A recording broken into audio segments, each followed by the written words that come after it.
Shalom Bapak Ibu yang dikasihi Tuhan. Judul renungan hari ini adalah lepaskan kuasa dengan berkata iya.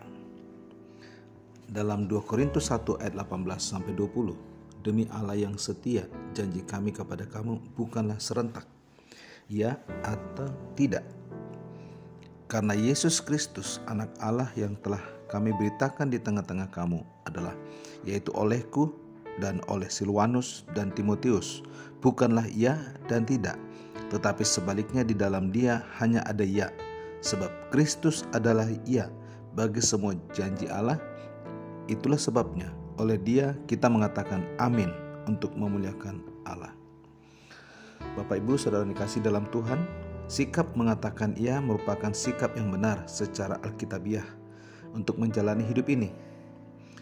Sikap ini merupakan sumber kemampuan untuk melayani Tuhan dan menerima setiap janji-janji Tuhan, karena firman Allah itu iya dan mutlak, pasti dan terjamin. Tuhan tidak pernah bimbang dalam berfirman. Karena itu sebagai orang percaya, jangan pernah bimbang atas janji Tuhan. Janji yang kita terima adalah ya, bukan ya dan tidak, atau ya atau tidak, tetapi semua ya. Janji Tuhan juga bukan bersifat mungkin, namun sekali lagi janji Tuhan itu adalah ya. 2 Korintus pasal 1 ayat 21 menjelaskan sikap yang dibentuk oleh kepastian dan perspektif jawaban iya. Sebab dia yang telah meneguhkan kami bersama-sama dengan kamu di dalam Kristus adalah Allah yang telah mengurapi. Inilah kuasa yang dilepaskan di dalam orang yang mengatakan iya. Orang-orang seperti itu, ia teguh, ia diurapi, dan ia siap memberikan buah serta menggapai seluruh janji-janji Allah. Karena itu Bapak Ibu saudara dikasih dalam Tuhan Yesus Kristus, mari kita perkatakan iya atas janji Tuhan. Jangan beri ruang untuk perkataan tidak atau mungkin.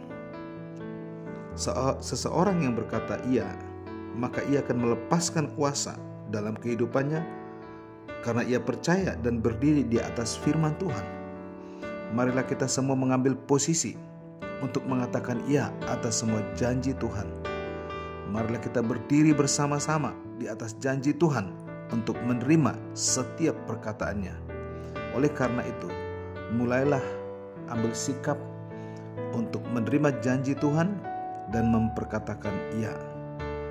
Mari kita melangkah untuk berkata iya, karena dengan berkata iya, maka itulah iman.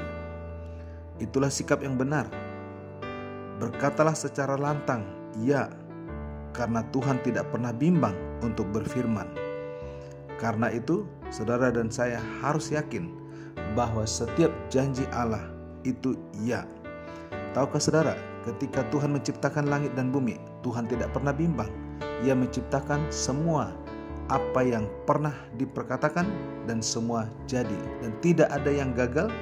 Dan saya percaya setiap firman Tuhan yang saudara dengar setiap minggu, setiap hari, tidak ada yang gagal. Tetapi saudara bisa menjadi gagal bukan karena janji, karena Anda tidak menempatkan kata iya atas janji Allah. Mari sekali lagi katakanlah iya. Tidakkah saudara yakin selama Tuhan Yesus melayani di tengah dunia ini, selalu ia menyembuhkan orang sakit, membangkitkan orang mati, bahkan mencukupkan seluruh kebutuhan.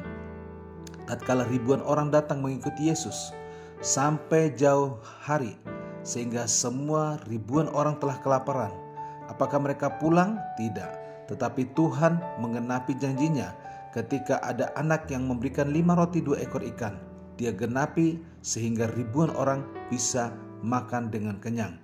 Karena itu sekali lagi berdirilah di atas firman Tuhan dan senantiasa berkata iya. Deklarasikanlah setiap hari dalam rumah tangga, dalam anak-anak kita, bahwa setiap janji Tuhan adalah iya, bukan tidak ataupun mungkin. Sekali lagi ketahuilah bahwa kata iya berarti Anda dan saya telah melepaskan kuasa Tuhan dalam rumah. Tuhan Yesus memberkati. Amin.